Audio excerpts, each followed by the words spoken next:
Session resumed. Majority Leader.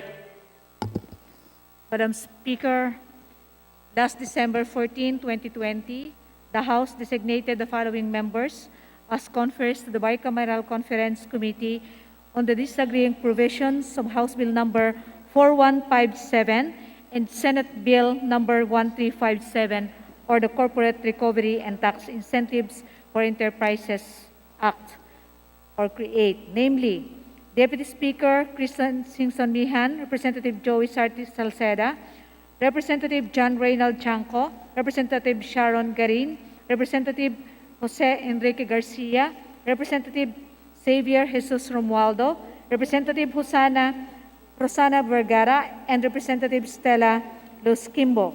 Madam Speaker, through the efforts and initiatives of the mentioned House conferees, together with their Senate counterparts, we are now in receipt of the Bicameral Conference Committee report on the disagreeing provisions of House Bill number 4157 and Senate Bill number 1357, or the Corporate Recovery and Tax Incentives for Enterprises Act. Madam Speaker, in accordance with our rules, I move that we ratify the said Bicameral Conference Committee report. There is a motion to ratify the Bicameral Conference Committee report on the disagreeing provisions of House Bill number 4157 and Senate Bill number 1357. All those in favor say aye. All those against say nay. The ayes have it. The said Bicameral Conference Committee report is hereby ratified. Madam Speaker, I move that we proceed with additional reference of business and that the Secretary General be directed to read the title of the bills and resolutions as well as communications and committee reports for first reading. So move, Madam Speaker. The Secretary General is so directed to read the additional references of business. Additional reference of business, bills on first reading. House Bill number 8597, providing an additional cash assistance program for Filipinos to aid in mitigating the effects of the current coronavirus pandemic, by Representatives Cayetano Alan Peter, Cayetano Mariela Arni, Villafuerte, Abu, Fernandez, Defensor Michael, and C. Alvarado. To the Committee on Social Services. House Bill number 8598, establishing a safe pathways network of bicycle lanes and slow streets, by Representatives Cayetano Alan Peter and Cayetano Mariela Arni. To the Committee on Transportation. House Bill number 8599, expanding the privileges for senior citizens to include free parking in all establishments and exemption from the number coding scheme, by Representative Vargas. To the Special Committee on Senior Citizens. Resolutions. House Resolution 1525, urging the IATF to study the possibility of easing mobility and travel restrictions for individuals who have undergone COVID-19 vaccination, by Representative Lacson. To the Committee on Rules. House Resolution 1526, directing the appropriate House Committee to inquire on the alarming rise in the price of basic commodities, by Representative Tambunting. To the Committee on Rules. House Resolution 1527, directing the Committee on Energy to conduct an inquiry to identify measures that can be taken by the DOE and other concerned government agencies to ensure a stable power supply during the rollout of the mass vaccination program against COVID-19, by Representative Vargas. To the Committee on Rules.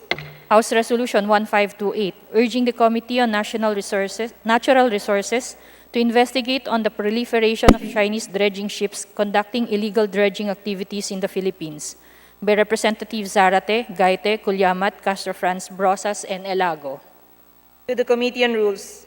House Resolution 1529, directing the Committee on Public Works and Highways to investigate the undesirable, objectionable, and nefarious practices of contractors of government projects implemented by DPWH, to compel DPWH to immediately promulgate additional pre-qualification requirements to avoid, arrest, and curb the above-mentioned improprieties and malpractices to the prejudice, disadvantage, and detriment of government projects, by Representative Castro Fredenil. To the Committee on Rules. House Resolution 1530, expressing the profound condolences of the House on the demise of Yabing Masalon Dulo, Fu Yabing, National Living Treasure for Ikat Weaving, Blaan, Mabal, Tabi, by Representative Banyas Nograles. To the Committee on Rules. House Resolution 1531, urging the DICT and the major telecommunication companies to build, upgrade, or repair the telecommunication facilities in Mangsi Islands in Palawan and Taganak Islands in Tawi-Tawi, by Representative Banyas Nograles. To the Committee on Information and Communications Technology. House Resolution 1532, urging the Office of the President, DOTR, and LTO to stop the mandatory implementation of private motor vehicle inspection centers during this period of national health emergency and until further studies and measures have been completed, by Representative Liachon. To the Committee on Transportation. House Resolution 1533, enjoining the DOTR, LTO, and IATF to suspend the enforcement of specific provisions of the Child Safety in Motor Vehicle Act, by Representative Tutor. To the Committee on Transportation. House Resolution 1534, expressing the profound condolences of the House on the passing of Fu Yabing Masalon Dulo, known as Philippine Textile Master Weaver and Dyer, a teacher and cultural bearer of Blaan indigenous people, by Representatives De Venecia, Alonte Rodriguez Singson-Mihan Castelo, Revilla Maceda Benitez Hofer, Vargas Belmonte Garcia Jose Enrique, Savellano Tambunting Santos Recto Aragones de los Santos, Villaraza Suarez Ong Roni Taduran Defensor Lawrence, Arenas Co Angelica Sangcopan Arroyo, and Nograles Jericho. To the Committee on Rules. House Resolution 1535, urging the Committee on Trade and Industry to revisit and review the efficiency of the comprehensive automotive resurgence strategy program during the existence of pandemic, by Representative Garin Sharon. To the Committee on Rules. House Resolution 1536, urging the IATF EID to establish a unified national contact tracing protocol for a more effective health emergency data monitoring system, by Representative Velasco. To the Committee on Health. House Resolution 1537, directing the Committee on Labor and Employment, the Committee on Transportation, and other relevant committees of the House to inquire on the reported violations of the minimum wage orders, occupational safety and health standards law, non-provision of government-mandated benefits, and other violations of the conditions of employment of domestic seafarers, by Representatives Gonzales, Sandro, and Lusotan. To the Committee on Rules. House Resolution 1538, congratulating and commending BIR under the leadership of Commissioner Cesar R. Dulay and the entire economic team of President Rodrigo Duterte for achieving an all-time high of 15.14% over its tax collection target for the fiscal year 2020, by Representatives Macapagal Arroyo and Romualdez Ferdinand. To the Committee on Rules. Committee Report, Report Number 733 of the Committees on Health and Appropriations on House Bill Number 8606. To the Committee on Rules. Additional reference of business, resolution, House Resolution 1540, expressing the profound condolences of the House to the family of Fu Yabing Masalon Dulo, Master Mabal Tabi Weaver, and 2016 Gawad sa Manlilikha ng Bayan Awardee, by Representative Velasco. To the Committee on Rules. Committee Report, Report Number 734, the Committee on Science and Technology on House Resolution 1539. To the Committee on Rules. Majority Leader. Madam Speaker, I move that we suspend session for a few minutes. Session suspended.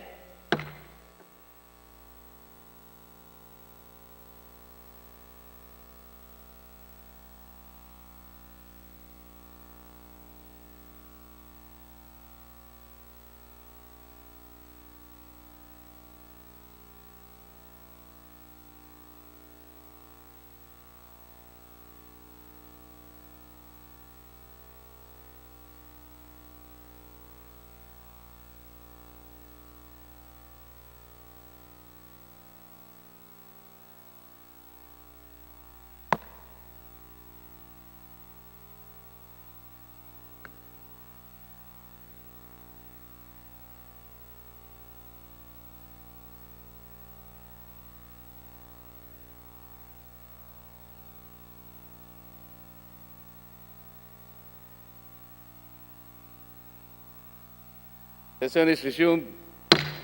Majority Leader. Mr. Speaker, I move that we recognize the gentle lady from the ACT Teachers Party List, the Honorable Franz Castro, for her manifestation. So move, Mr. Speaker. The Honorable Castro is recognized for her manifestation.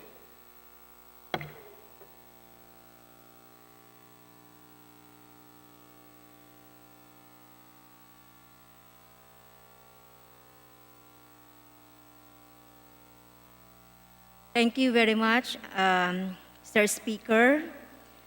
Manifestation po para doon sa pagkakaratify ng Kongreso sa CREATE. Muli, magandang araw, Ginoong Speaker, at sa mga kapwa ko kinatawan. Nais ko lang pong ipaalalang muli ang magiging epekto sa mga medium, small, micro enterprises o yung mga MSMEs. Itong Corporate Recovery and Tax Incentives for Enterprises Act. Una po, ayon sa isang rapid MSME survey para sa unang 2 buwan ng pandemya, mataas sa statistics ang mga MSMEs na nagsara, bumaba o nawala ng domestic at foreign demand, disruption of or supply chain at iba pa. Kung titignan ang epekto nito sa mga manggagawang umaasa sa mga MSMEs na ito, pati ang PSA conservative data will indicate the effects could be even worse. Pangalawa, Ginoong Speaker, ang mga apektadong Pinoy entrepreneurs ay nananawagan ng zero interest o collateral-free loans, business subsidies at tax relief, na dapat ay direktang ayuda at tax breaks maliban sa credit access. Panghuli, wala sa CREATE ang mga ganitong pangangailangan ng ating MSMEs at entrepreneurs. Sa halip, ang bibigyan natin ng relief ay yung mga hindi nangangailangan nito tulad ng mga malalaking korporasyon na malalim ang bulsa at napakadaling makabangon mula sa epekto ng pandemya. Sa lamang ito, Ginoong Speaker, sa aming mga dagdag na objections noong panahon ng interpellation at approval ng CREATE dito sa Kongreso. Ang mamamayan pa rin ang kawawa kahit ano pang pagpapaganda sa pangalan ng batas. Mula sa train to, trabaho, sitira, hindi pa rin ito ang para sa mga mamamayan. Maraming salamat, Ginoong Speaker. Majority Leader. Mr. Speaker, I move that we recognize the Honorable Arlene Brosas of Gabriela Party List for her manifestation. So, Mr. Speaker. Is there any objection? There being none, the motion is approved.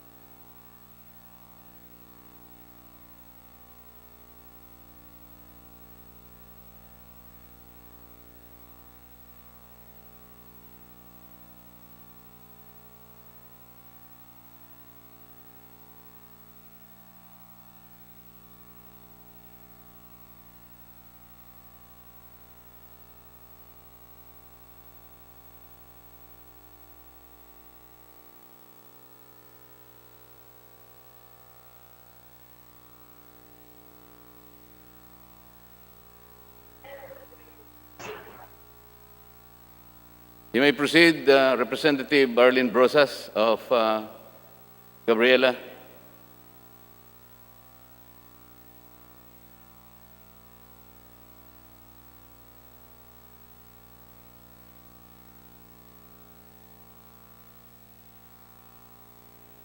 Thank you, Mr. Speaker. Kaugnay po sa ratification ng CREATE Bill.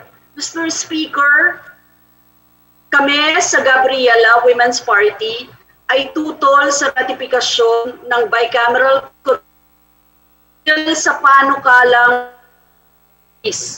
sa mga korporasyon na laman ng CREATE Bill o Trade 2. This is a patently pro-rich sequel, anti-poor, and regret Tax Reform for Acceleration and Inclusion Law or TRAIN Law, which runs counter to the urgent needs of the times.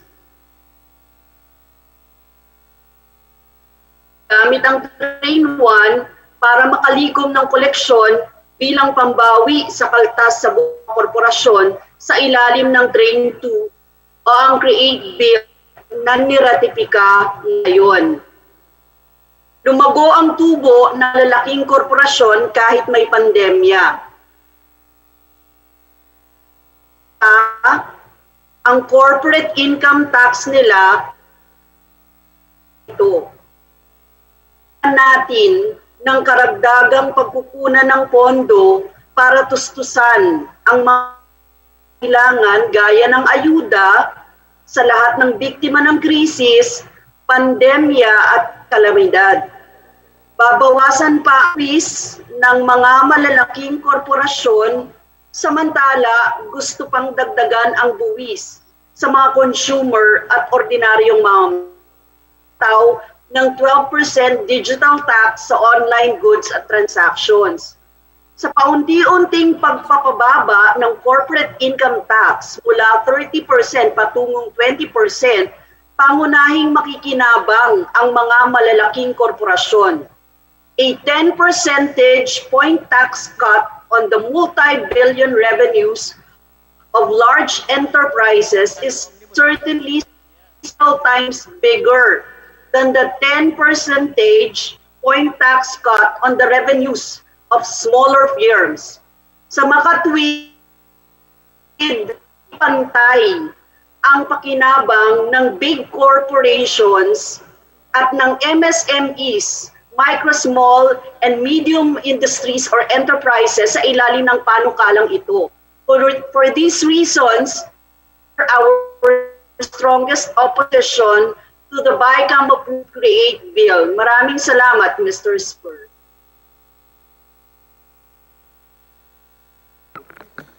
Maraming salamat din po, Majority Leader.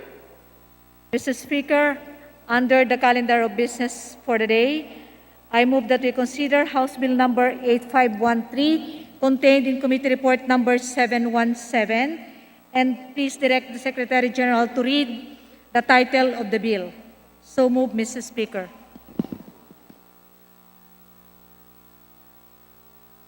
Secretary General is directed to read the title of the bill so referred to.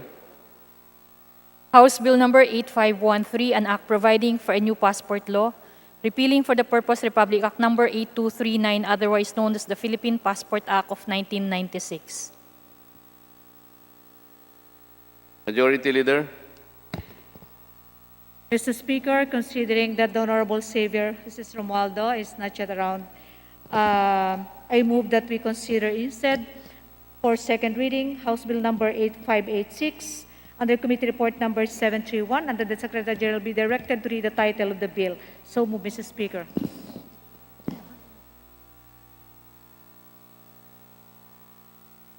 Secretary General is hereby directed to read the title of the bill. House Bill number 8586, an act declaring the 24th of January of every year a National Education Day. Majority Leader.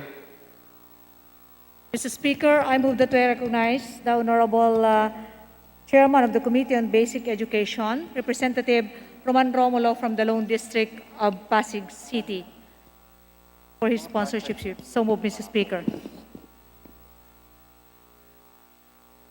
Mr. Speaker, Majority Leader, The Honorable Representative and Chairperson of the Basic Education Committee, Honorable Roman Romulo, is hereby recognized.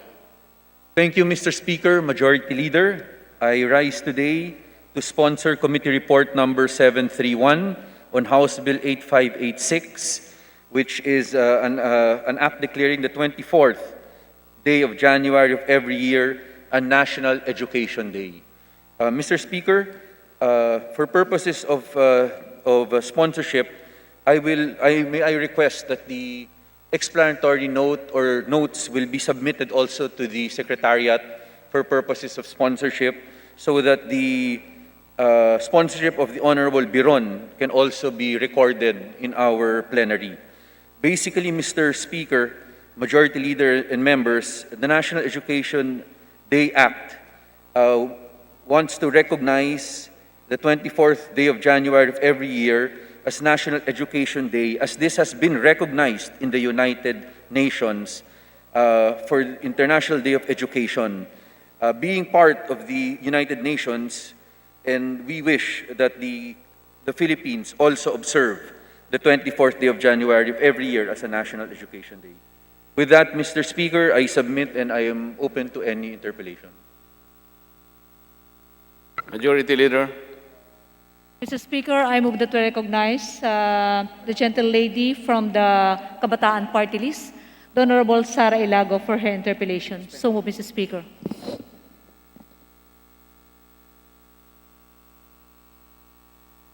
The Honorable Sara Ilago of Kabataan. Mr. Speaker, I move to suspend session. Session is suspended.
Session resumed. Majority Leader. Mr. Speaker, may I reiterate my motion to please recognize the representative from the Kabataan Party List, the Honorable Sara Ilago, for her interpellation. So move, Mr. Speaker. The Honorable Representative of Kabataan Party List, Sara Ilago, is recognized. Thank you, Mr. Speaker. Is the distinguished sponsor open to responding to clarificatory questions from this representation? Yes, it will be our honor. Maraming salamat po, Mr. Speaker. The privileged speech of this youth representation on the third week of January pertains to the commemoration of the International Education Day on January 24 for the year 2021. And the theme for this year is how to better respond and recover from the COVID-19 pandemic in relation to the challenges, issues, and concerns faced by the education sector. Now, Mr. Speaker, I'd like to know if the chairperson of the Committee on Basic Education and Culture, or distinguished sponsor, may share to this youth representation what are the plans and prospects of the resumption of face-to-face classes for the year 2021? Thank you, Honorable Eliago. To the question of what are the plans of the Department of Education with respect to face-to-face classes this year, my understanding based on our committee meetings is that there was an initial intent to hold pilot face-to-face classes in areas where it was deemed through the IATF and DOH that it would be safe to hold limited face-to-face classes. However, sometime in December, the variants of COVID-19 were discussed by scientists and medical practitioners. As a result of these variants, and because science and medicine were unsure on the effects of the variants, it was decided and declared by the President, and the Department of Education accepted it, that the pilot face-to-face classes that they had originally planned for the first half of January would be suspended first until further notice. And Honorable Eliago, this representation agrees with that decision. First of all, we have always said, including you, Congresswoman Sara, in our committee meetings, but together with Congresswoman Castro, we have always said that all decisions must be based on science and medicine.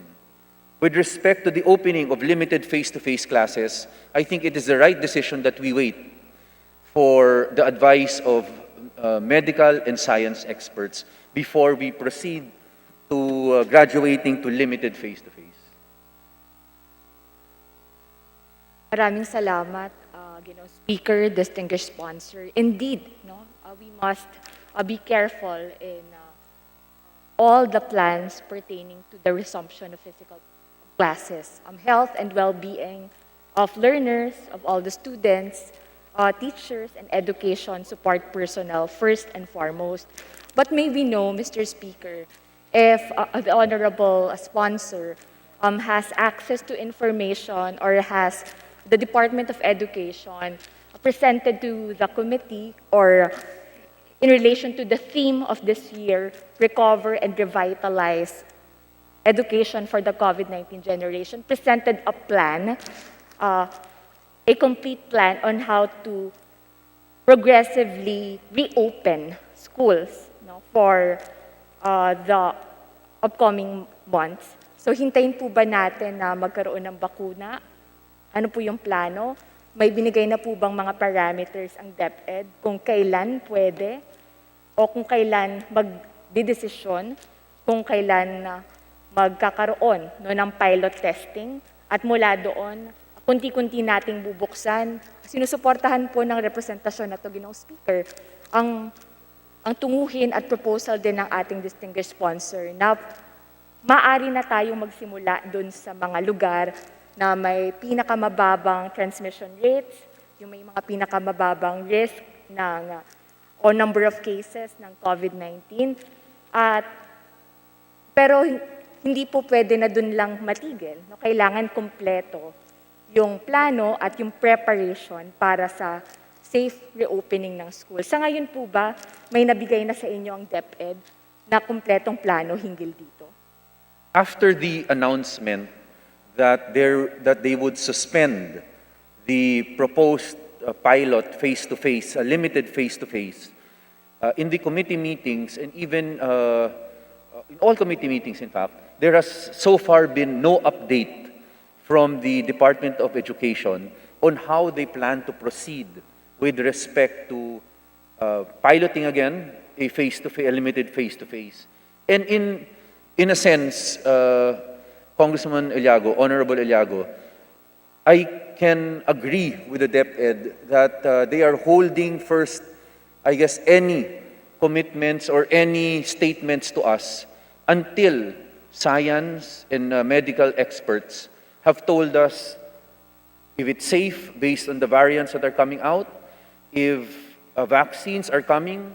I think all these things must first be settled before the DepEd can tell us in the committee exactly what their plan is. Sa ngayon kasi, Congressman Eliago, and you were in the last committee meeting, you are aware that many of our students, parents, and teachers are having difficulties with online education. This is not specific only to the Philippines, but it's a global thing.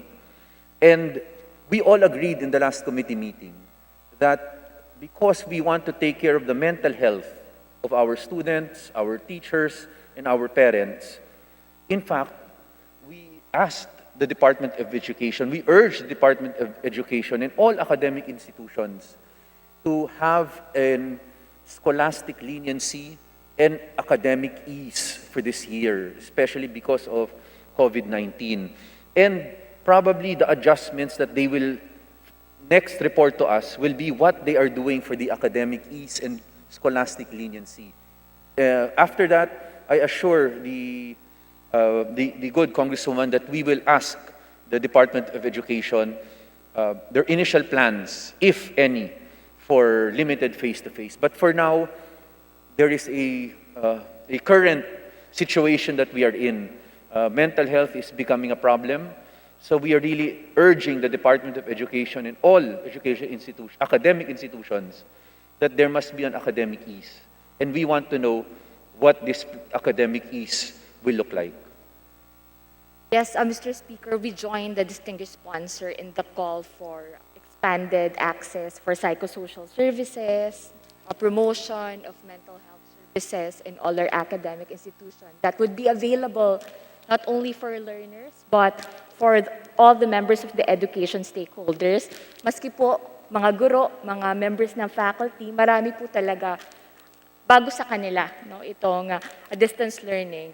Ito po marahil yung dahilan kung bakit marami pong mga bansa talagang nagmamadali rin doon sa pagbabalik ng in-person learning, yung pagbubukas ng mga campus. Yeah. Simula po March 2020, from 1.7 billion, ngayon po nasa 300 million na lamang yung talagang mga estudyante no, na wala sa schools at kompletong ang gamit, blended distance learning, sans the face-to-face learning, kahit pa po walang bakuna. So, ang naging pong kanilang proseso dyan, no, may mga lugar na partially open, no, but of course, nandyan pa rin yung strict adherence to the minimum health protocols and compliance with requirements for sanitation and hygiene.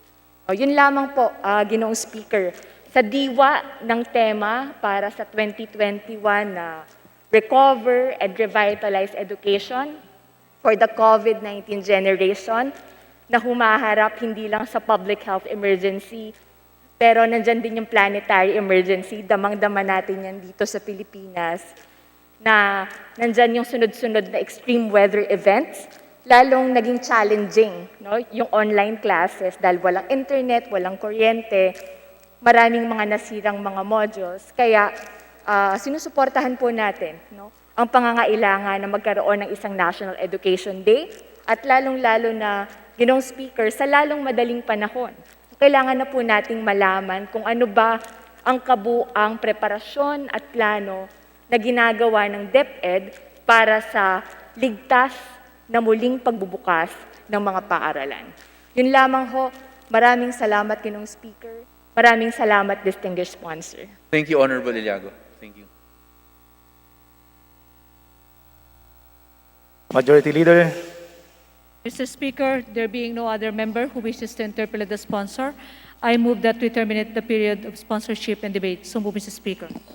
Is there any objection? The chair stand. The period of interpellation is now terminated. Mr. Speaker, I move that we open the period of amendments. So move, Mr. Speaker. Is there any objection? The chair is none. The motion is approved. Speaker, there being no committee amendments, I move that we proceed with individual amendments. So move, Mr. Speaker. Is there any objection? The chair is none. The motion is approved. Mr. Speaker, there being no individual amendments, I move that we terminate the period of individual amendments. Is there any objection? The chair is none. The motion is approved. Mr. Speaker, I move that we close the period of amendments. Is there any objection? The chair is none. The motion is approved.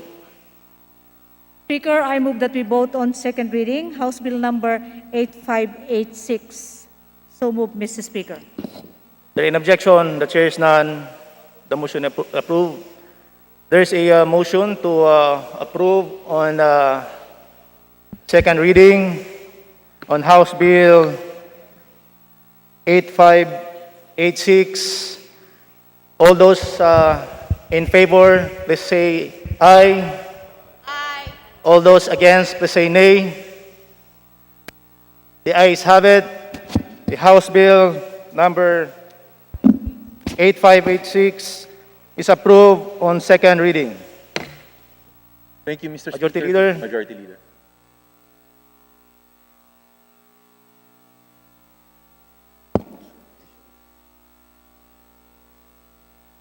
Mr. Speaker, I move that we resume consideration of House Bill number 8513. And may I direct the Secretary General to read the title of the bill. So move, Mr. Speaker. Is there any objection? The chair is none. The Secretary General is directed to read the title of the bill, 8513, on second reading. House Bill number 8513, an act providing for a new passport law, repealing for the purpose Republic Act number 8239, otherwise known as the Philippine Passport Act of 1996. Majority Leader. Mr. Speaker, I move that we recognize the Honorable X.J. Romualdo of the Lone District of Camiguin to begin sponsorship of the measure. So move, Mr. Speaker. The Honorable Romualdo is now recognized to sponsor the measure. Thank you, Mr. Speaker. Mr. Speaker, esteemed colleagues, good afternoon.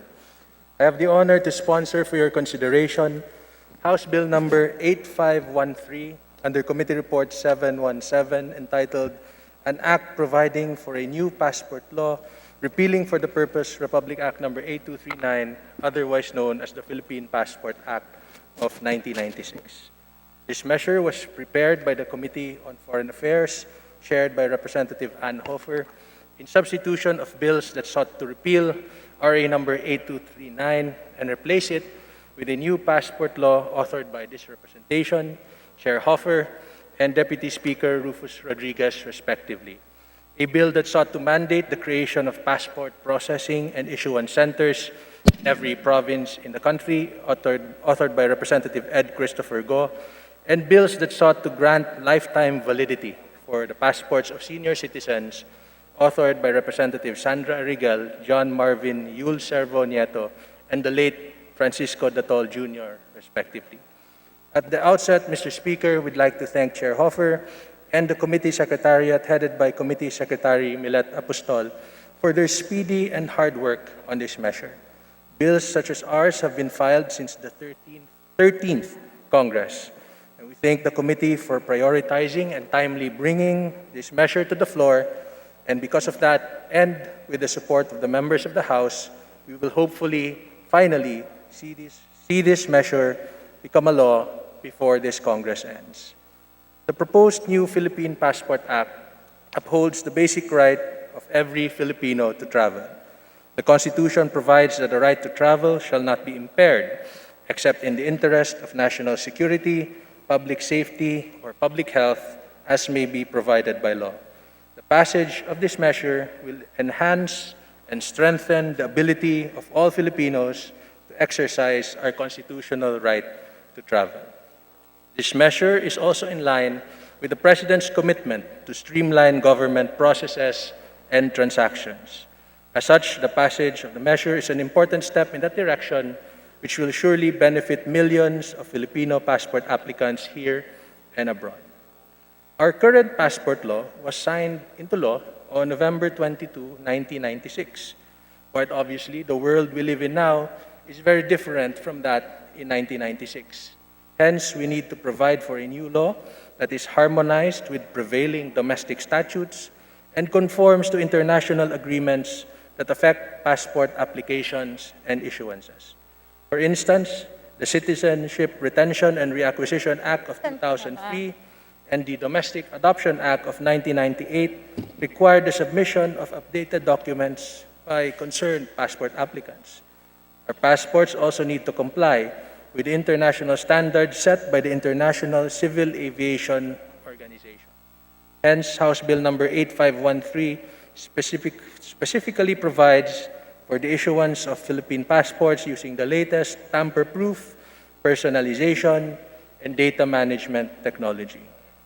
The passage of House Bill number 8513 will greatly benefit the public by simplifying the requirements for the issuance and processing of passports. Our proposed law adopts a biometric system and requires only the submission of documents issued or authenticated by the Philippine Statistics Authority. It specifies the required documents for adoptive persons, widowed, annulled, or divorced women, naturalized citizens, and persons who have reacquired Philippine citizenship. We've incorporated the 10-year validity of Philippine passports mandated by Republic Act number 10928. We've also mandated that senior citizens who are at least 65 years old and who wish to renew their passports shall no longer be required to make a personal appearance before the DFA.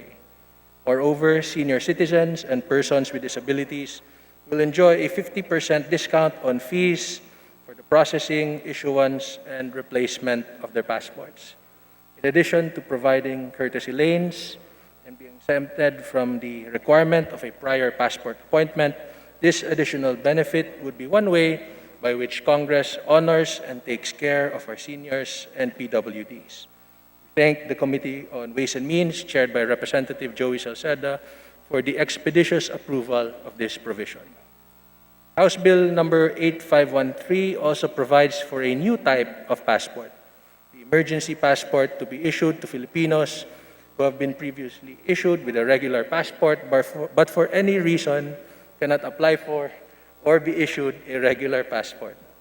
We've also introduced 3 kinds of travel documents: the emergency travel document for Filipinos with urgent or emergency travel requirements, the travel document certificate for, among others, citizens who need to be repatriated, and the convention travel document for stateless persons, refugees, and those seeking asylum in the Philippines.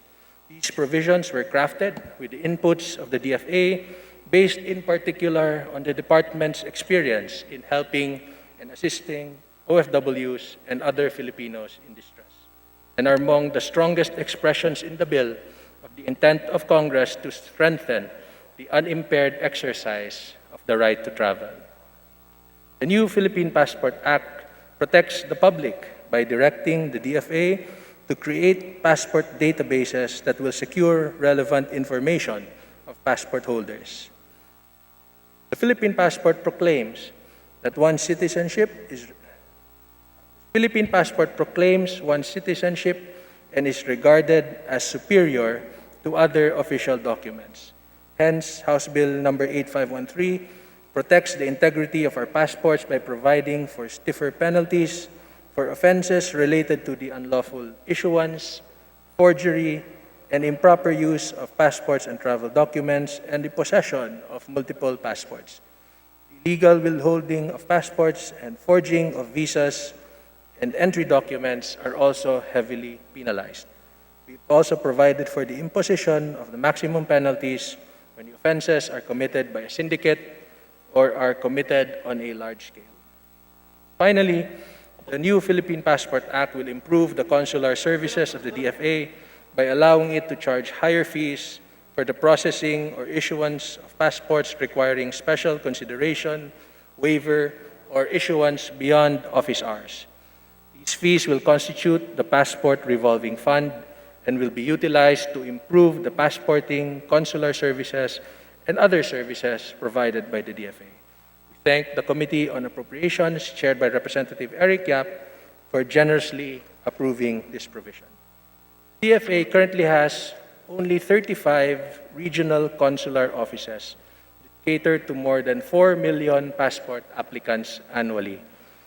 There is clearly a serious need to create additional RCOs with sufficient manpower. The funding for establishing, operating, and maintaining RCOs are sourced from the Passport Revolving Fund.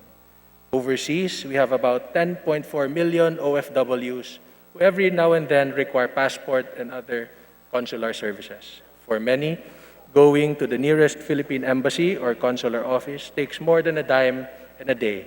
It will be of great convenience for OFWs, for the DFA to have adequate personnel and facilities that will allow it to quickly serve our fellow Filipinos abroad.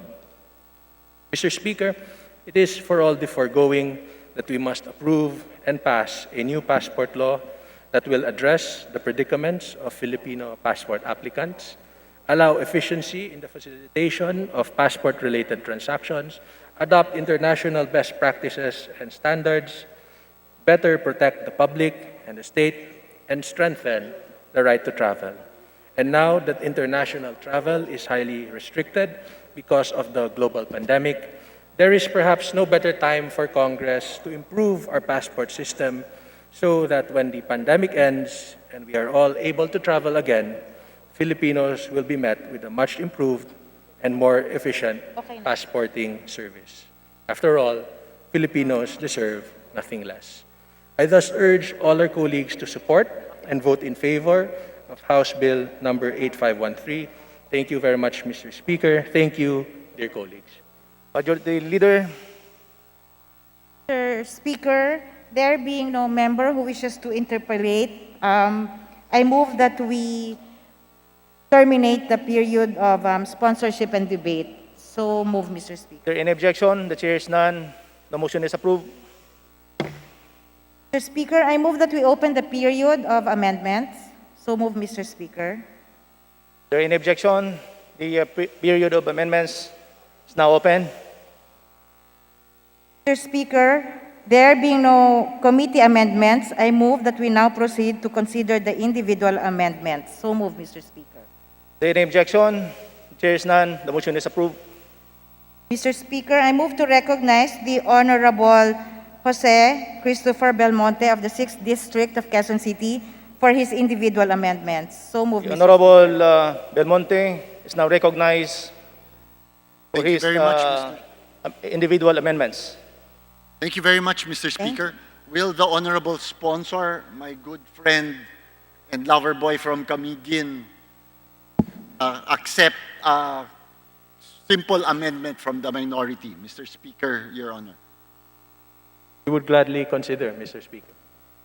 Mr. Speaker, on page 11, section 6, the last sentence of section 6, after the word senior citizens, add the phrase who are 65 years old and above, so that the last sentence should read, provided that senior citizens who are 65 years old and above may renew their passports without need of personal appearance.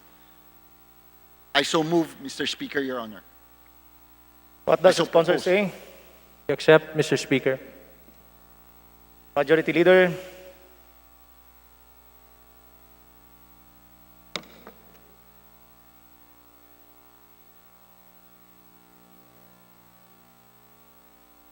Mr. Speaker, on the part of the majority, I move to adopt the individual amendment. So move, Mr. Speaker. is there any objection? The chair is none. The motion is approved. That is all. Majority Thank Leader. you very much for the time, Mr. Speaker. Thank you very much, Honorable Sponsor. Thank you, Mr. Speaker, and we'd like to thank the Honorable Belmonte for his amendment. Thank you very much. Majority Leader, Mr. Speaker, there being no other member who wants to introduce an individual amendment, I move that we close the period of individual amendments. is there any objection? The chair is none. The period of individual amendments is now closed. Mr. Speaker, I move that we now close the period of amendments. So move, Mr. Speaker. Is there any objection? The chair is none. The motion is approved. Mr. Speaker, I move that we vote on second reading, House Bill number 8513. So move, Mr. Speaker. As There is amended, a motion Mr. to Speaker. approve House Bill 8513 on second reading. For those in favor, please say aye. Aye. For those against, please say nay. The ayes have it. House Bill number 8513 is now approved on second reading as amended. 2 minutes suspension, Mr. Speaker. Session suspended.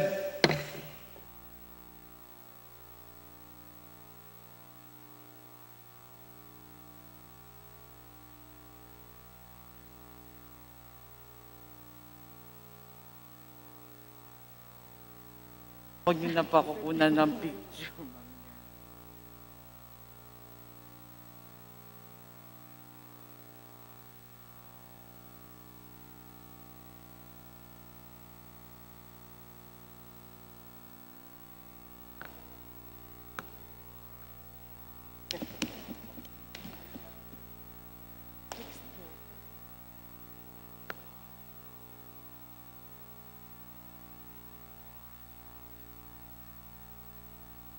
Session is resumed. Majority Leader. Yes, Mr. Speaker, under the calendar of business for the day, I move that we consider House Bill number 8551 contained in Committee Report number 719. I request therefore that the Secretary General be directed or instructed to read the title of the bill. The Secretary General is so directed. House Bill number 8551, an act renewing for another 25 years the franchise granted to Trans-Pacific Broadband Group International Incorporated under Republic Act number 8657 to construct, establish, install, maintain, and operate communication systems for the reception and transmission of messages within the Philippines. Majority Leader. Yes, Mr. Speaker, I move that we recognize Representative Xavier Jesus Romualdo of the Lone District of Camiguin be recognized to begin sponsorship of the measure. The Deputy Majority Leader from Camiguin, Congressman X.J. Romualdo, is hereby recognized. Thank you, Mr. Speaker. Mr. Speaker, for sponsorship of this measure, I would just like to respectfully move that the explanatory note of the measure be adopted as our sponsorship remarks. Is there any objection? Hearing none, the sponsorship speech is hereby accepted. Majority Leader. Mr. Speaker, I move that we terminate the period of sponsorship and debate. Is there any objection? Hearing none, we terminate the period of interpellation and debate. Mr. Speaker, I move that we open the period of amendments. No objection, we open the period of amendments. Mr. Speaker, there being no committee amendments, I move that we now proceed to consider individual amendments. There are no objections, we also close the period of amendments. Mr. Speaker, there being no individual amendments or no member have wished to introduce individual amendments, I move that we close the period of individual amendments. Is there any objection? We close the period of individual amendments. Mr. Speaker, there being no other individual amendments, I move that we close the period of amendments. Is there any objection? We close the period of amendments. Mr. Speaker, I then move that we vote on second reading House Bill number 8551. Call on the Assembly to vote on the bill. Those who are in favor, say aye. Aye. Those against, say nay. The ayes have it. The bill is approved on second reading.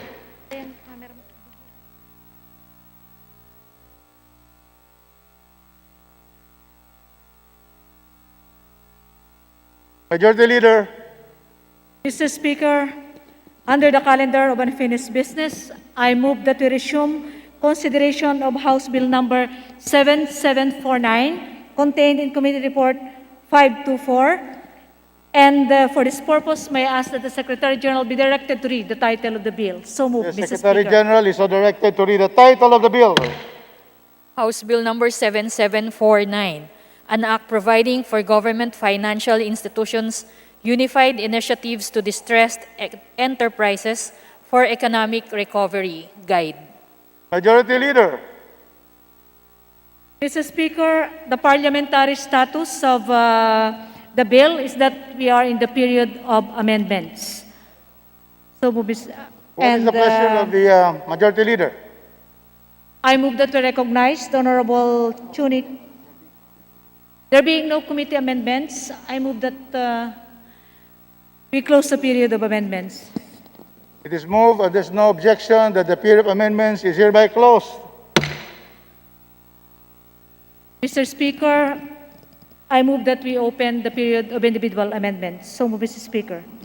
It's hereby moved, there's no objection, we open the period for individual amendments. Majority Leader. Mr. Speaker, I move that we recognize the Honorable Representative Chunic Kua of the Lone District of Quirino for his individual amendment. So move, Mr. Speaker. The Honorable Juni Kua is hereby recognized.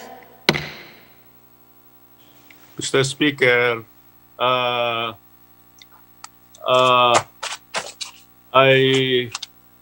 have an arrangement with the Majority Leader that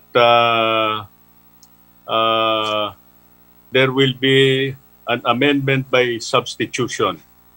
So may I request that the majority leader read the effect, the amendment by substitution, Mr. Speaker. Session suspended.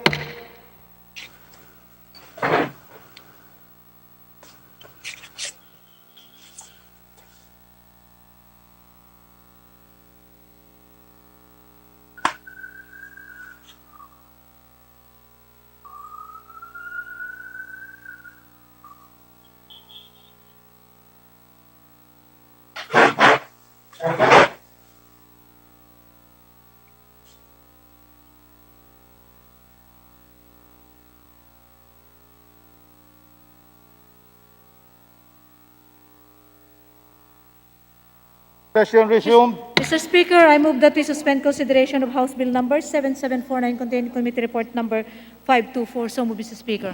Motion is approved.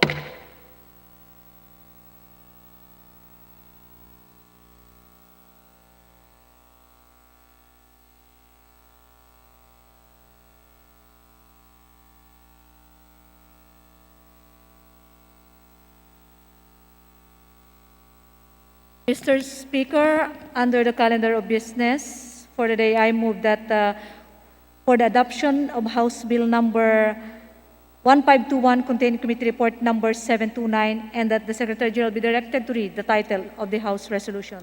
So move, Mr. Speaker. Secretary General is directed to read the title. House Resolution 1521, resolution expressing collective support and commendation to men and women in uniform, local government units, non-government organizations, and other private organizations and individuals for their valiant efforts in helping our countrymen in the rescue and relief operations during the recent typhoons that hit the Philippines. Majority Leader. Mr. Speaker, I move for the adoption of House Resolution number 1521. So move, Mr. Speaker. Those who are in favor say aye.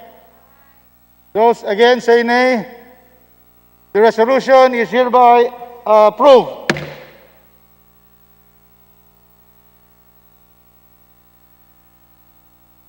Mr. Deputy Leader, Speaker, yes.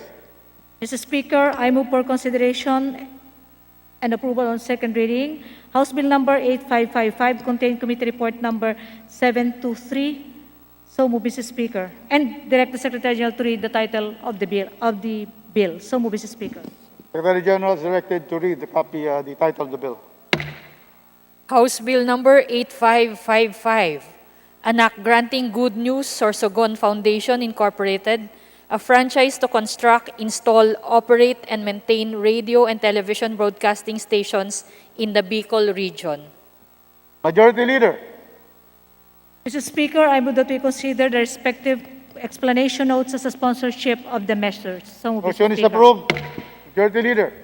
Mr. Speaker, there being no member who wishes to interpolate this on the said local bills, I move that we terminate the period of interpellation. So move, Mr. Speaker. Is there any objection? Hearing none, motion is approved. Mr. Speaker, I move that we open the period of amendments and approve the committee amendments, if any, as contained in the respective committee reports of the aforementioned bills. So move, Mr. Speaker. Is there any objection? Hearing none, the motion is approved. Mr. Speaker, there being no individual amendments, I move that we terminate the period of amendments. So move, Mr. Speaker. Any objection? Hearing none, motion is approved. Mr. Speaker, I move that we vote on second reading House Bill number 8555. So move, Mr. Speaker. Those who are in favor say aye. Those against say nay. The ayes clearly have it. Majority Leader.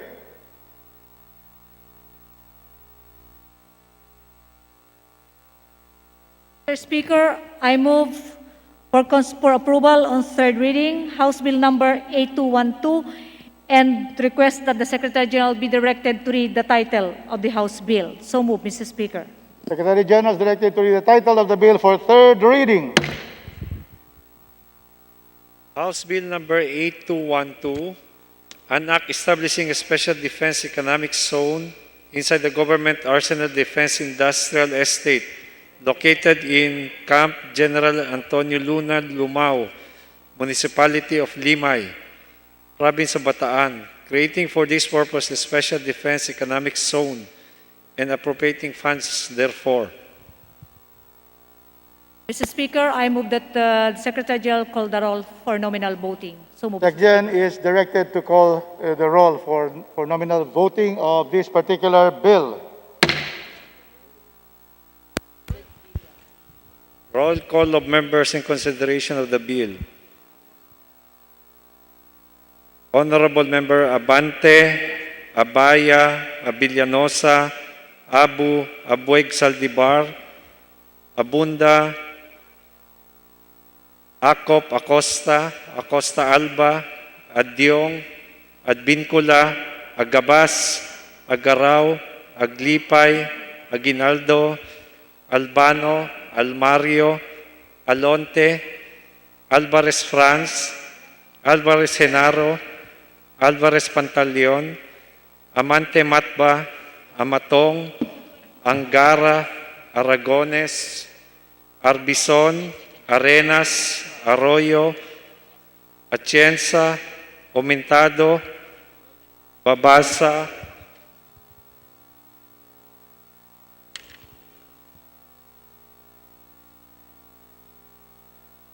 Bagatsing, Balindong, Banyas Nograles, Barba, Barbers, Baronda, Barsaga, Bascog, Bautista, Bautista Bandigan, Belmonte, Benitez, Bernos, Biason, Billones, Biron, Bolilia, Bondok, Bordado, Bravo, Brosas, Ulot, Bustos, Kabatbat, Kabochan, Cabredo, Cagas, Calderon, Calixto, Caminero, Campos, Canama, Caugdan, Cardema, Cari, Castelo, Castro Franz, Castro Fredinil, Cayetano Alan Peter Compañero, Cayetano Maria Laarni, Celeste, Chato, Chipeco, Chungalao, Co Angelica, Co Elizalde, Cojanco, Colliantes, Crisólogo, Cua, Cuaresma, Cueva, Culiamat,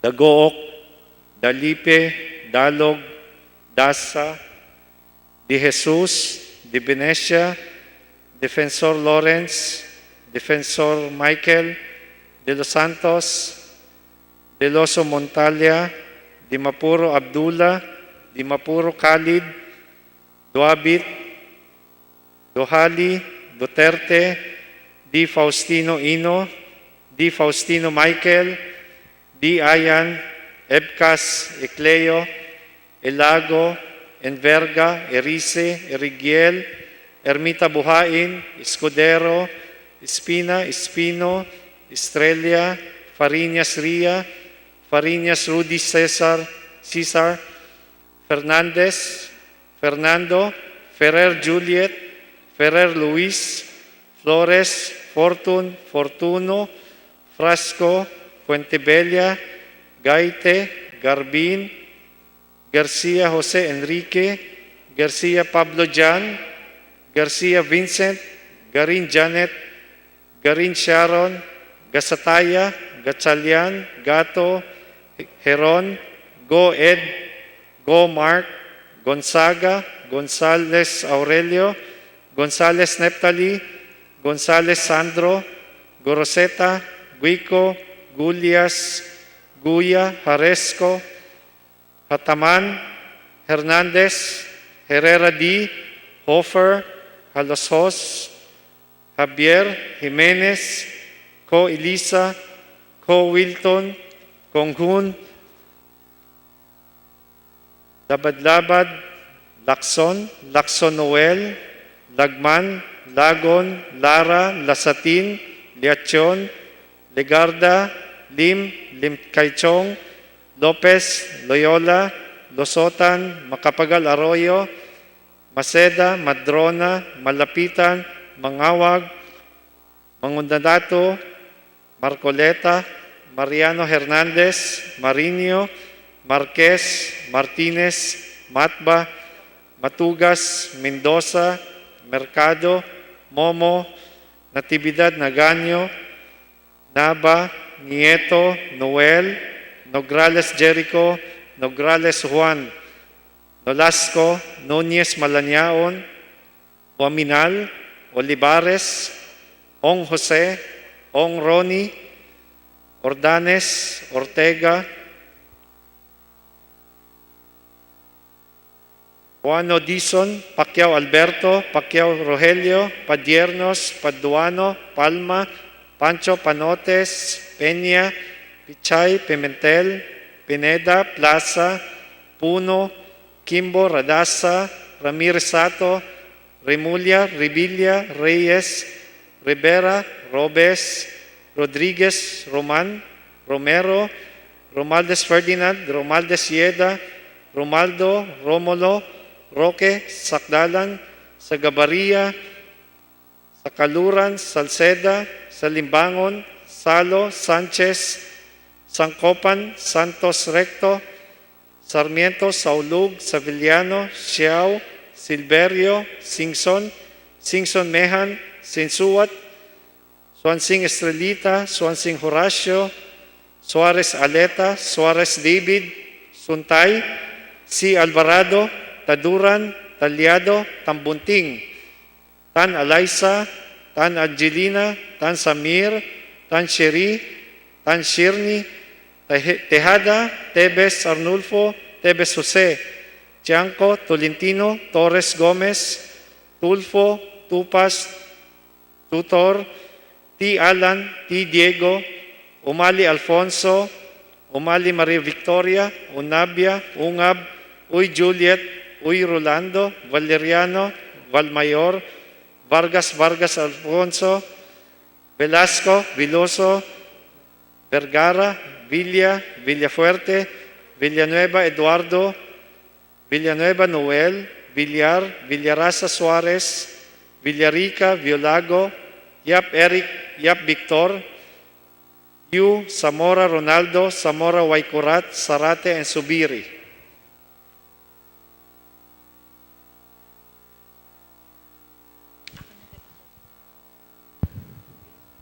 Second call for consideration on third reading of House Bill Number 8212.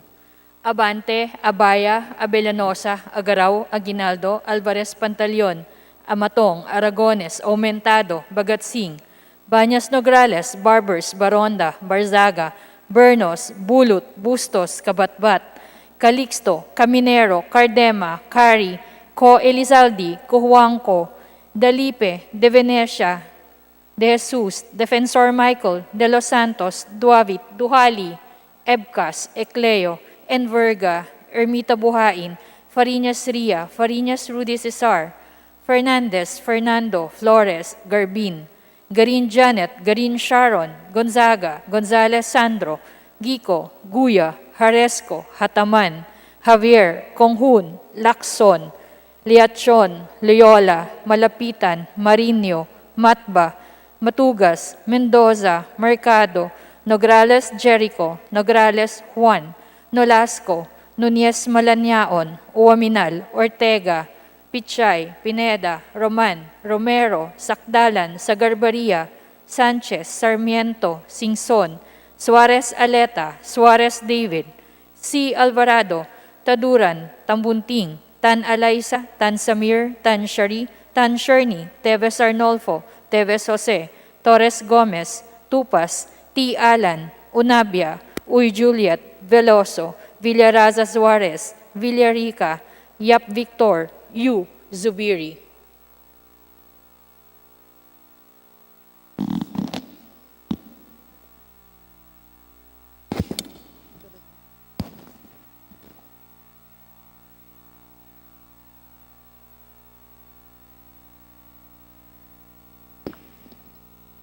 With 197 members voting in the affirmative, 6 in the negative, and 0 abstentions, House Bill Number 8212 is hereby approved on third and final reading. We now, Majority Leader. Mr. Speaker, I move for the consideration. There is a request here for there is the right to explain their votes on House Bill number 8212. So we recognize the Honorable Arlene D. Brosas on Zoom to explain her vote on 8212. The Honorable Brosas is recognized.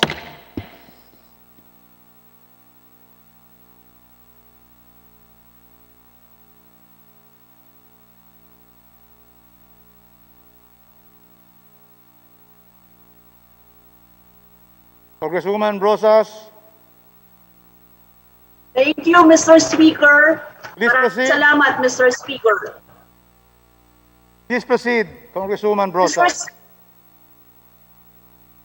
Mr. Speaker, while it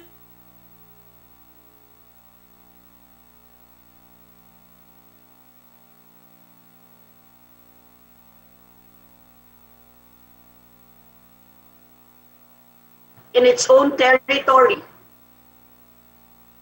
without relying on external suppliers, such aim falls flat when a regime directs its guns on its own people.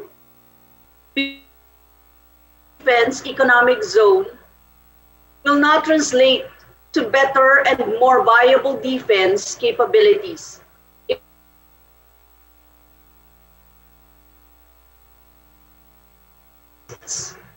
Aanhin ang Special Defense Economic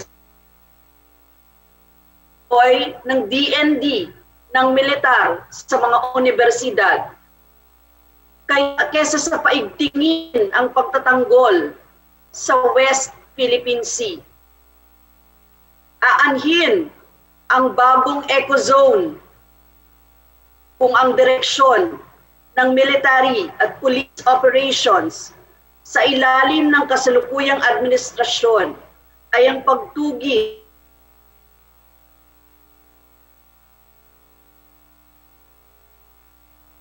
habang may special treatment ang Chinese fishing vessels at Pogo.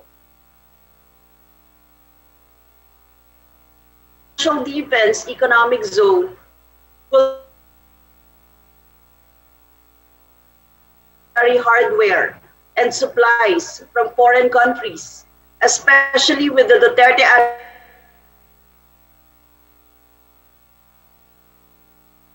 the AFP modernization.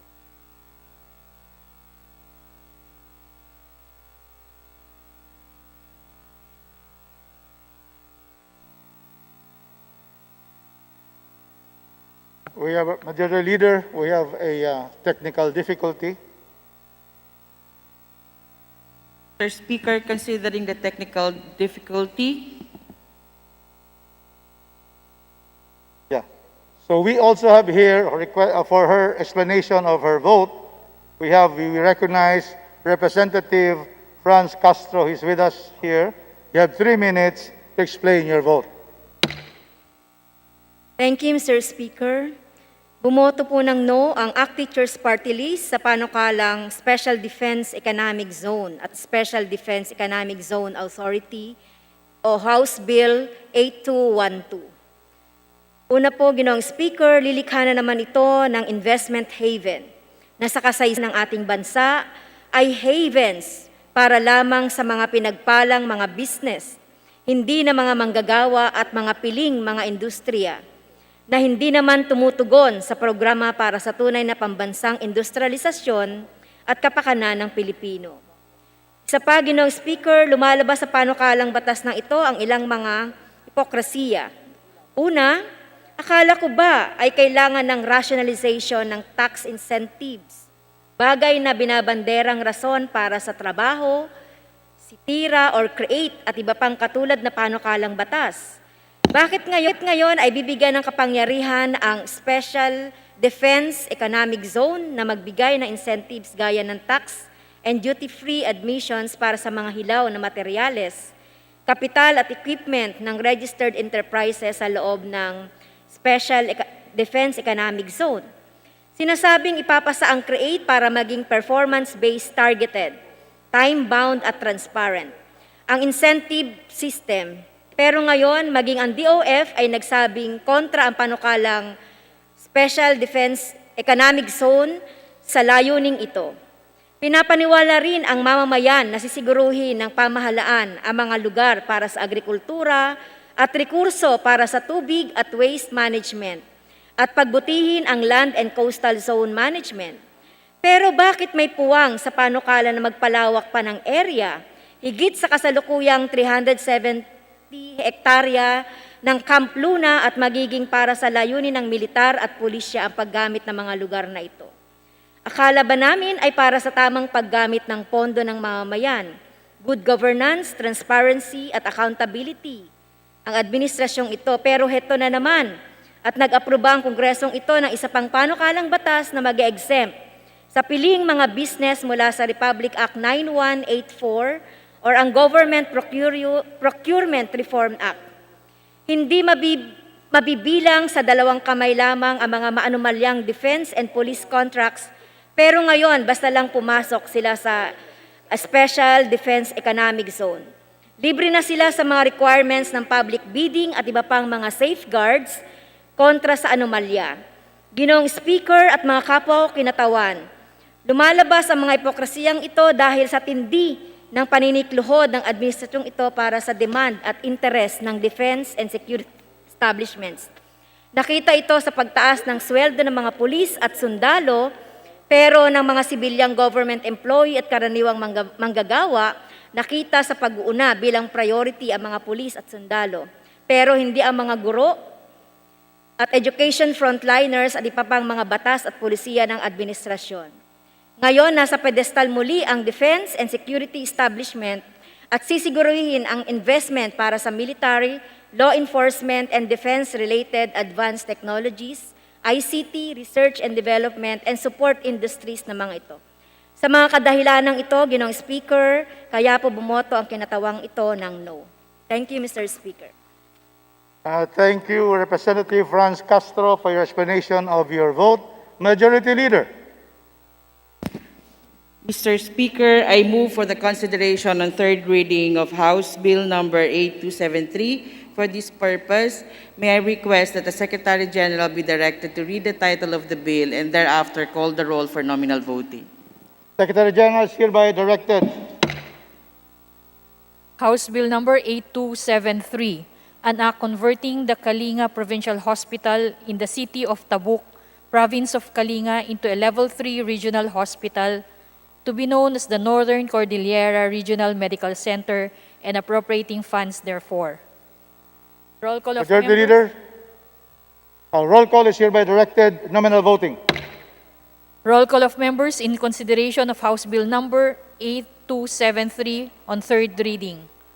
Abante, Abaya, Abellanosa, Abu, Abueg Saldivar, Abunda, Acop, Acosta, Acosta Alba, Adyong, Advincula, Agabas, Agaraw, Aglipay, Aguinaldo, Albano, Almario, Alonte, Alvarez Franz, Alvarez Genaro, Alvarez Pantaleon, Amante Matba, Amatong, Angara, Aragones, Arbison, Arenas, Arroyo, Atienza, Omentado, Babasa, Bagatsing, Balindong, Banyas Nograles, Barba, Barbers, Baronda, Barzaga, Baskug, Bautista, Bautista Bandigan, Belmonte, Benitez, Bernos, Biazon, Billones, Biron, Bolilia, Bondok, Bordado, Bravo, Brosas, Bulot, Bustos, Kabatbat, Kabotsan, Cabredo, Cagas, Calderon, Calixto, Caminero, Campos, Canama,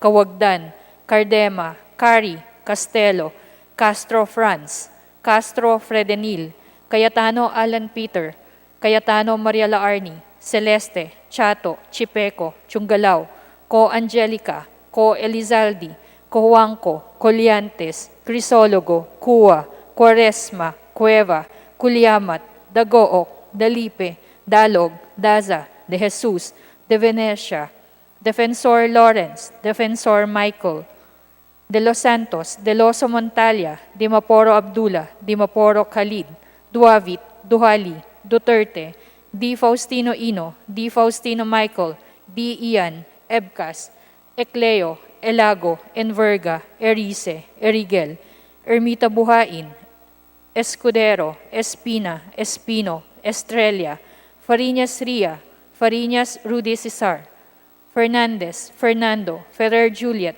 Ferrer Luis, Flores, Fortun, Fortuno, Frasco, Fuentebella, Gaite, Garbin, Garcia Jose Enrique, Garcia Pablo Jan, Garcia Vincent, Garin Janet, Garin Sharon, Gasataya, Gatchalian, Gato, Heron, Goed, Gomark, Gonzaga, Gonzales Aurelio, Gonzales Neptali, Gonzales Sandro, Goriseta, Gico, Gulyas, Guya, Haresco, Hataman, Hernandez, Herrera D, Hofer, Haloshos, Javier, Jimenez, Ko Elisa, Ko Wilton, Konghun, Labad-Labad, Lacson, Lacson Noel, Lagman, Lagon, Lara, Lazatin, Liachon, Legarda, Lim, Lim Kaichong, Lopez, Loyola, Lusotan, Macapagal Arroyo, Maceda, Madrona, Malapitan, Mangawang, Mangudadatu, Marcoleta, Mariano Hernandez, Marinho, Marquez, Martinez, Matba,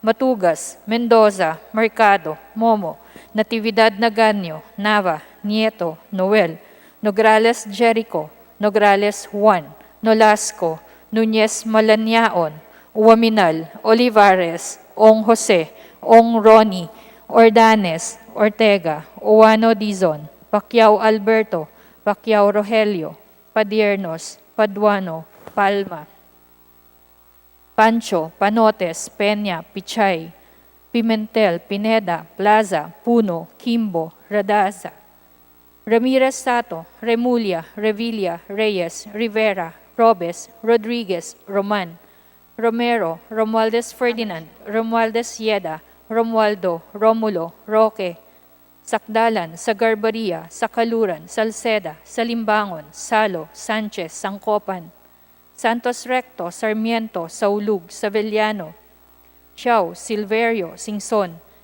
Singson Mihan, Sinsuat, Swansing Estrelita, Swansing Horacio, Suarez Aleta, Suarez David, Suntay, C. Alvarado, Taduran, Talyado, Tambunting, Tan Alaysa, Tan Angelina, Tan Samir, Tan Shari, Tan Sherni, Tejada, Teves Arnolfo, Teves Jose, Tiangco, Talentino, Torres Gomez, Tulfo, Tupas, Tutor, T. Alan, T. Diego, Umali Alfonso, Umali Maria Victoria, Unabia, Ungab, Uy Juliet, Uy Rolando, Valeriano, Valmayor, Vargas, Vargas Alfonso, Velasco, Veloso, Vergara, Villa, Villafuerte, Villanueva Eduardo, Villanueva Noel, Villar, Villaraza Suarez, Villarica, Violago, Yap Eric, Yap Victor, Yu, Zamora Ronaldo, Zamora Waykurat, Zarate Zubiri. Second call in consideration of House Bill number 8273 on third reading. Abante, Abaya, Abelanosa, Agaraw, Aguinaldo, Alvarez Pantaleon, Amatong, Aragones, Aumentado, Bagatsing, Banyas Nograles, Barbers, Baronda, Barzaga, Bernos, Bulut, Bustos, Kabatbat, Calixto, Caminero, Cardema, Cari, Co Elizalde, Cojuangco, Dalipe, De Jesus, De Venecia, Defensor Michael, De Los Santos, Duavit, Ebcas, Ecleo, Enverga, Ermita Buhain, Fariñas Ria, Fariñas Rudy Cesar, Fernandez, Fernando, Flores, Garbin, Garin Janet, Garin Sharon, Gonzaga, Gonzales Sandro, Gico, Guya, Haresco, Hataman, Javier, Konghun, Lacson, Liachon, Loyola, Malapitan, Marinho, Matba, Matugas, Mendoza, Mercado, Nograles Jericho, Nograles Juan, Nolasco, Nunez Malaniaon, Uwaminal, Ortega,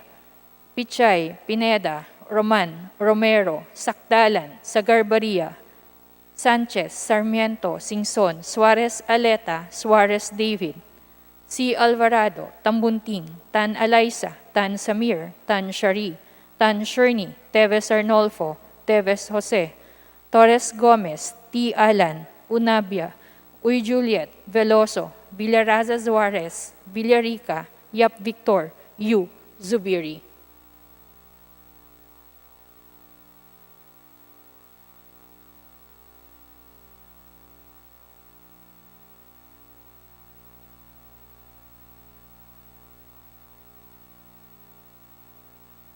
With 206 members voting in the affirmative, 0 in the negative, and 0 abstentions, House Bill number 8273 is hereby approved on third and final reading.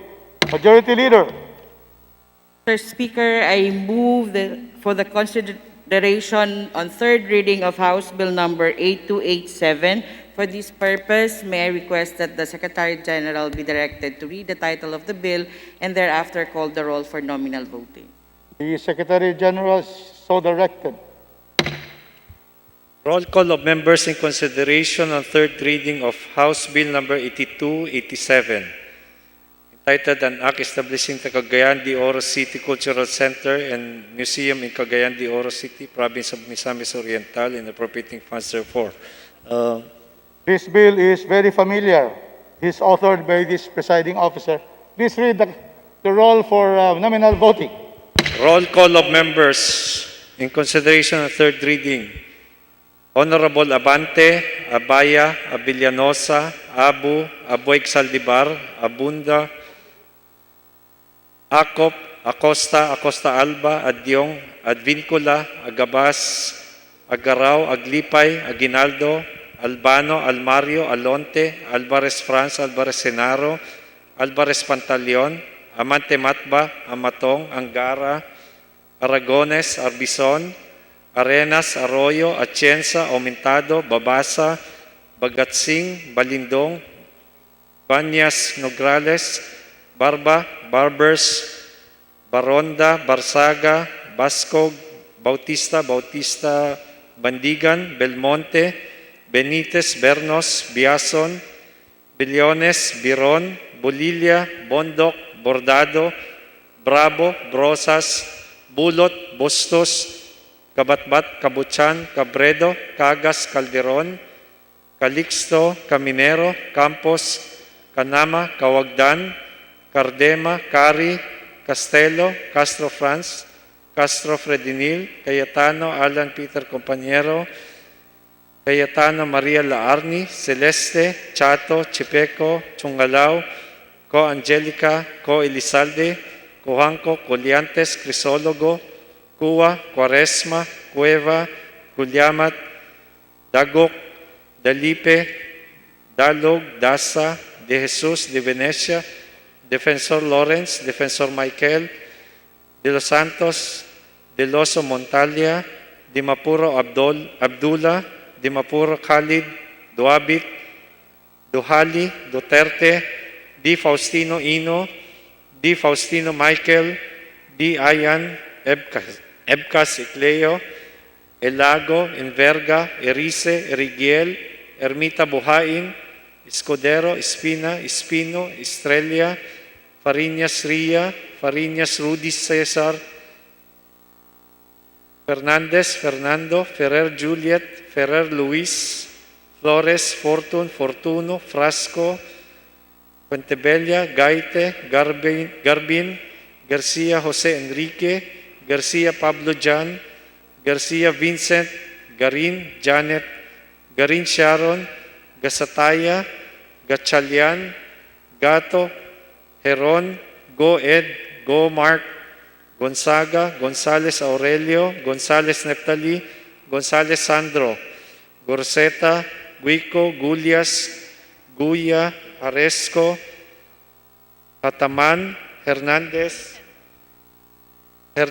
D, Hofer, Halosos, Javier, Jimenez, Co Elisa, Co Wilton, Konghun, Labad-Labad, Lacson Noel, Lagman, Lagon, Lara, Lasatin, Liachon, Legarda, Lim Kaichong, Lopez, Loyola, Lusutan, Macabagal, Arroyo, Maceda, Madrona, Malapitan, Mangawag, Mangudadato, Mercoleta, Mariano Hernandez, Marino, Marquez, Martinez, Matba, Matugas, Mendoza, Mercado, Momo, Natividad Nangango, Nava, Nieto, Noel, Nograles Jericho, Nograles Juan Nolasco, Nunez Malanyaon, Waminal Olivares, Ong Jose, Ong Ronnie, Ordanes, Ortega, Juano Dizon, Pacquiao Alberto, Pacquiao Rogelio, Padiernos, Paduano, Palma, Pancho, Panotes, Peña, Pichay, Pimentel, Pineda,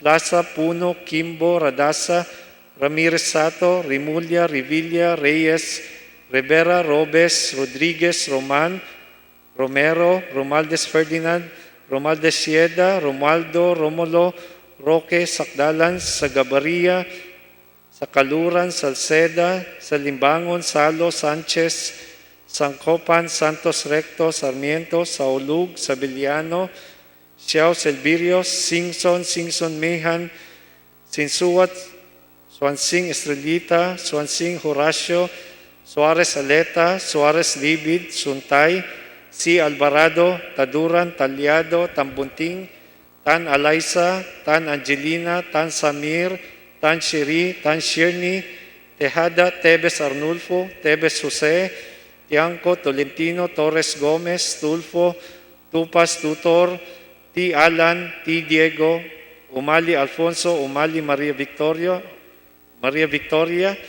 Unabia, Ungab, Uy Juliet, Uy Rolando, Valeriano, Valmayor, Vargas, Vargas Alfonso, Velasco, Veloso, Vergara, Villa, Villafuerte, Villanueva Eduardo, Villanueva Noel, Villar, Villarasa Suarez, Villarica, Violago, Yap Eric, Yap Victor, Yu, Zamora Ronaldos, Zamora Waikurat, Sarate, and Subiri.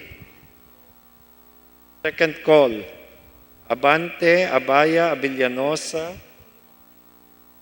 Agarao, Aguinaldo, Alvarez, Pantaleon, Amatong, Aragones, Aumentado, Bagatsing, Banyas Nograles, Barbers, Baronda, Barsaga, Bernos, Bulot, Bustos, Kabatbat, Caminero, Cardema, Cari, Co Elizalde, Cojanco, Dalipe, De Jesus, De Venecia, Defensor Michael de los Santos, Duabit, Ebcas Ecleo, Enverga, Ermita Buhain, Fariñas Ria, Fariñas Rudy Cesar, Fernandez, Fernando Flores, Garbin, Garin Janet, Garin Sharon, Gonzaga, Gonzales, Sandro, Guico, Guya, Haresco, Hataman, Javier, Kunghun, Lacson, Liacion, Loyola, Malapitan, Marinho, Matba, Matugas, Mendoza, Mercado, Nograles Jericho, Nograles Juan, Nolasco, Nunez Malanyaon, Waminal, Ortega, Pichay, Pineda, Roman, Romero, Sakdalan, Sagabaria, Sanchez, Singson, Suarez Aleta, Suarez Libid, C. Alvarado, Tambunting, Tan Alaisa, Tan Samir, Tan Shiri, Tan Shirni, Tevez Arnulfo, Tevez Jose, Torres Gomez, T. Alan, Unabia, Uy Juliet, Veloso, Villarasa Suarez, Villarica, Yap Victor, Yu, and Subiri.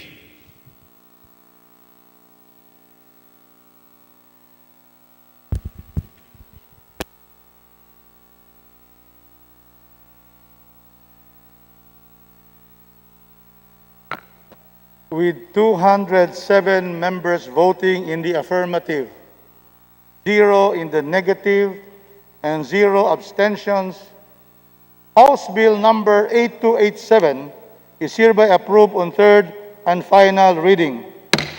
Majority Leader.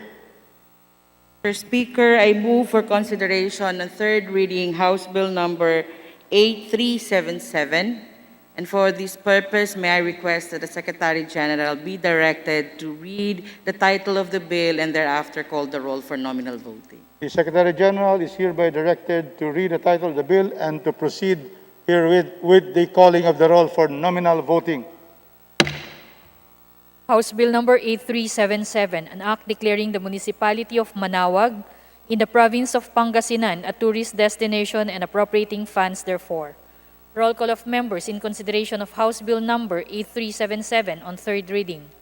Abante, Abaya, Abellanosa, Abu, Abueg Saldivar, Abunda, Acop, Acosta, Acosta Alba, Adyong, Advincula, Agabas, Agaraw, Aglipay, Aguinaldo, Albano, Almario, Alonte, Alvarez France, Alvarez Genaro, Alvarez Pantaleon, Amante Matba, Amatong, Angara, Aragones, Arbison, Arenas, Arroyo, Atienza, Omentado, Babasa, Bagatsing, Balindong, Bañas Nograles, Barba, Barbers, Baronda, Barzaga, Bascug, Bautista, Bautista Bandigan, Belmonte, Benitez, Bernos, Biazon, Bilyones, Biron, Bolilia, Bondok, Guardado, Bravo, Brosas, Bulot, Bustos, Kabatbat, Kabochan, Cabredo, Cagas, Calderon, Calixto, Caminero, Campos, Canama, Kawagdan, Cardema, Cari, Castelo, Castro Franz, Castro Fredenil, Cayetano Alan Peter, Cayetano Mariela Arni, Celeste, Chato, Chipeco, Chungalao, Co Angelica, Co Elizaldi, Coanco, Coliantes, Crisologo, Cua, Quaresma, Cueva, Culyamat, Dagook, Dalipe, Dalog, Daza, De Jesus,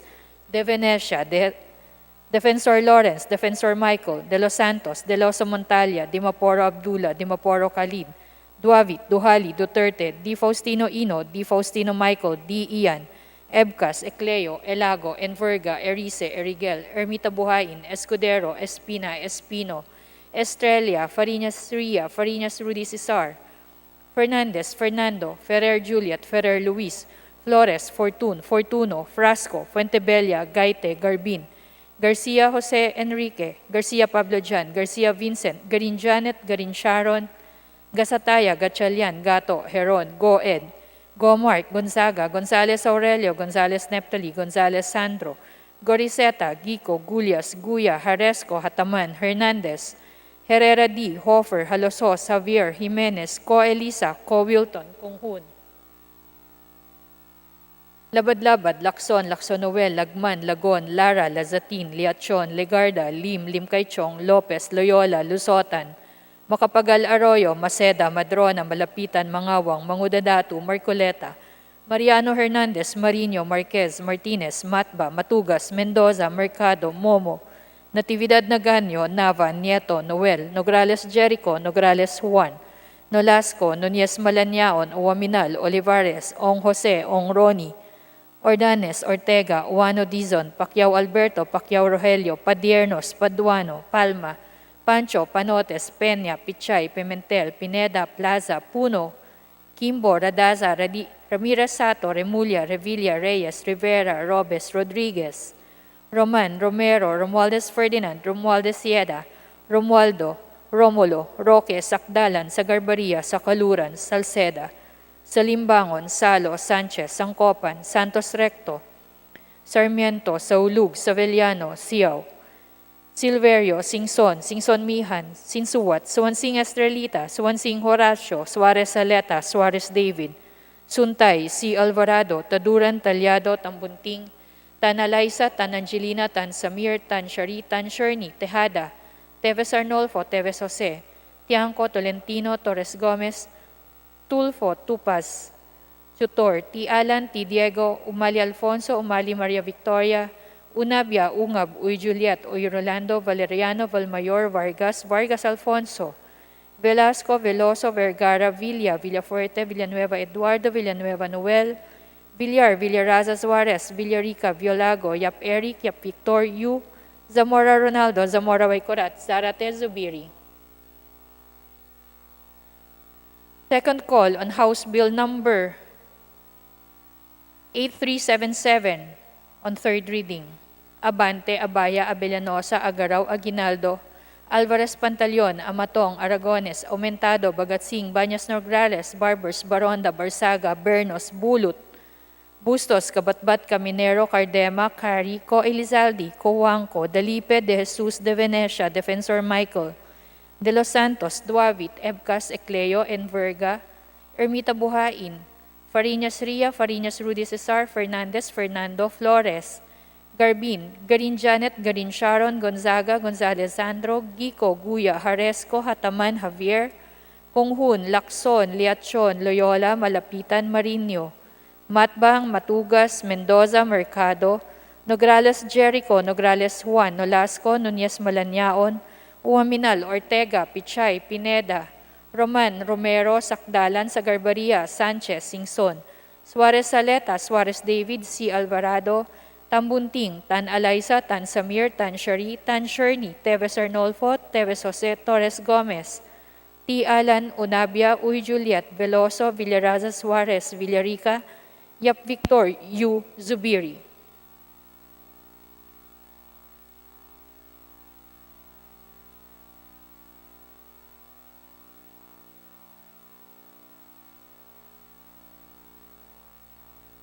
With 207 members voting in the affirmative, 0 in the negative, and 0 abstentions, House Bill number 8377 is hereby approved on third and final reading.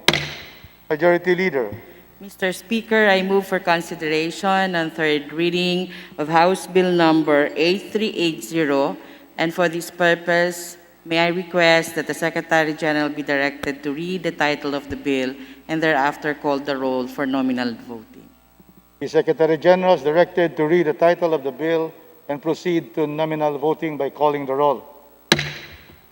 House Bill number 8380, an act expanding the coverage of foundation days and feast days as special non-working public holidays in the province of Davao Oriental to include cities, municipalities, and barangays therein, amending for the purpose Republic Act number 8256. Roll call of members in consideration on third reading of House Bill number 8380. Abante, Abaya, Abellanosa, Abu, Abueg, Saldivar, Abunda, Acop, Acosta, Acosta Alba, Adyong, Advincula, Agabas, Agaraw, Aglipay, Aguinaldo, Albano, Almario, Alonte, Alvarez France, Alvarez Genaro, Alvarez Pantaleon, Amante Matba, Amatong, Angara, Aragones, Arbison, Arenas, Arroyo, Atienza, Aumentado, Babasa, Bagatsing, Balindong, Banyas, Nograles, Barba, Barbers, Baronda, Barsaga, Bascog, Bautista, Bautista Bandigan, Belmonte, Benitez, Bernos, Biason, Billones, Viron, Bolilla, Bondok, Bordado, Bravo, Brosas, Bulot, Bustos, Kabatbat, Kabutyan, Cabredo, Cagas, Calderon, Calixto, Caminero, Campos, Kanama, Kawagdan, Cardema, Cari, Castelo, Castro France, Castro Fredinil, Cayetano, Alan Peter,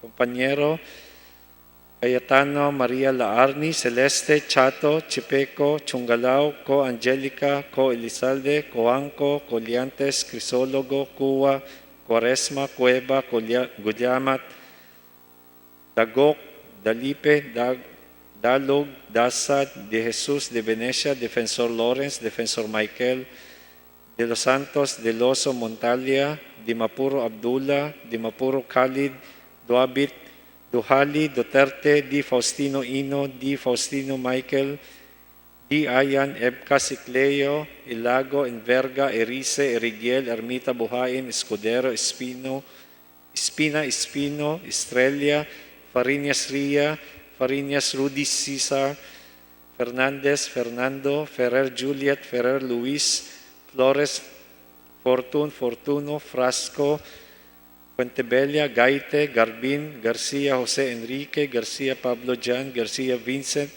Garin Janet, Garin Sharon, Gasataya, Gatchalian, Gato, Heron, Go Ed, Go Mark, Gonzaga, Gonzales Aurelio, Gonzales Neptali, Gonzales Sandro, Goroseta, Guico, Gulias, Guya, Jaresco, Hataman, Hernandez, Herrera D. Hofer, Haloshos, Javier Jimenez, Ko Elisa, Ko Wilton, Konghun, Labad-Labad, Lacson, Noel, Lagman, Lagon, Lara, Lasatin, Liachon, Ligarda, Lim Kaichong, Lopez, Loyola, Losotan, Macapagal Arroyo, Maceda, Madrona, Malapitan, Mangawag,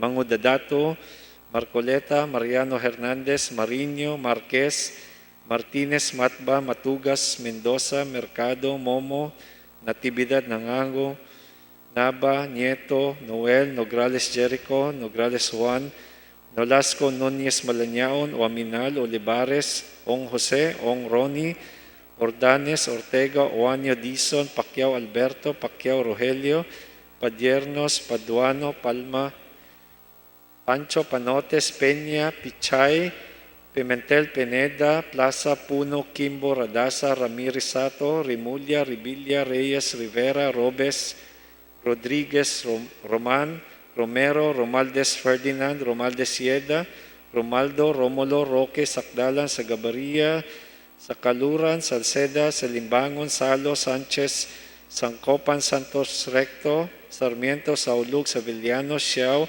Silverio, Singson Mehan, Sinsuat, Swansing Estrelita, Swansing Horacio, Suarez Aleta, Suarez David, Suntay, Si Alvarado, Taduran, Talyado, Tambunting, Tan Alaisa, Tan Angelica, Tan Samir, Tan Shari, Tan Shirni, Tejada, Tebes Arnulfo, Tebes Jose, Tiangco, Tolentino, Torres Gomez, Tulfo, Tupas Tutor, T. Alan, T. Diego, Umali Afonso, Umali Maria Victoria, Unabia, Ungab, Uy Juliet, Uy Rolando, Valeriano, Valmayor, Vargas, Vargas Alfonso, Velasco, Veloso, Vergara, Villafuerte, Villanueva Eduardo, Villanueva Noel, Villar, Villarasa Suarez, Villarica, Violago, Yap Eric, Yap Victor,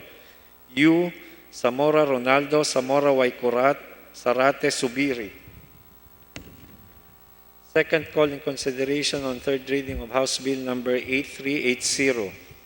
Abante, Abaya, Abilianosa, Agarao, Aguinaldo, Alvarez Pantaleon, Amatong, Aumentado, Bagatsing, Banyas Nograles, Barbers, Baronda, Barsaga, Bernos, Bulot, Bustos, Caminero, Cardema, Cari, Co Elizalde, Coanco, Dalipe, De Jesus, De Venecia, Defensor Michael de los Santos, Duabit, Ebcas Ecleo, Enverga, Ermita, Buhain, Fariñas Lia, Fariñas Rudy Cesar, Fernandez, Fernando, Flores, Garbin, Garin Janet, Garin Sharon, Gonzaga, Gonzales Sandro, Guico, Guya, Haresco Hataman, Javier Kunghun, Lacson, Liachon, Loyola, Malapitan, Mariño, Matba, Matugas, Mendoza, Mercado, Nograles Jericho, Nograles Juan, Nolasco, Nunez Malañaon, Waminal, Ortega, Pichay, Pineda, Roman Romero, Sakdalan, Sagabaria, Sanchez, Singson,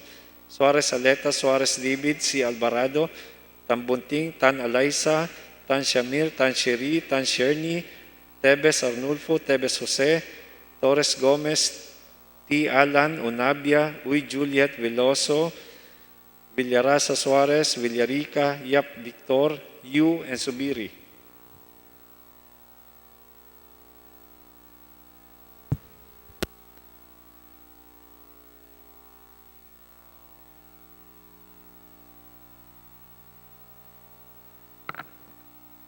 With 209 members voting in the affirmative, 0 in the negative, and 0 abstentions, House Bill number 8380 is hereby approved on third and final reading. Majority Leader. Mr. Speaker, I move for consideration and third reading of House Bill number 8384. For this purpose, may I request that the Secretary General be directed to read the title of the bill and thereafter call the roll for nominal voting. The Secretary General is hereby directed to read the title of the bill and thereafter to call the roll for nominal voting. House Bill number 8384, an act establishing the Bohol 1st Congressional District Library in the municipality of Balilihan, province of Bohol, and appropriating funds therefore. Roll call of members in consideration of House Bill number 8384. Abante, Abaya, Abellanosa, Abu, Abueg Saldivar, Abunda, Acop, Acosta, Acosta Alba, Adyong, Advincula, Agabas, Agaraw, Aglipay, Aguinaldo, Albano, Almario, Alonte, Alvarez Franz, Alvarez Genaro, Alvarez Pantaleon, Amante Matba, Amatong, Angara, Aragones, Arbizon, Arenas, Arroyo, Atienza, Aumentado, Babasa, Bagatsing, Balindong, Banyas Nograles, Barba,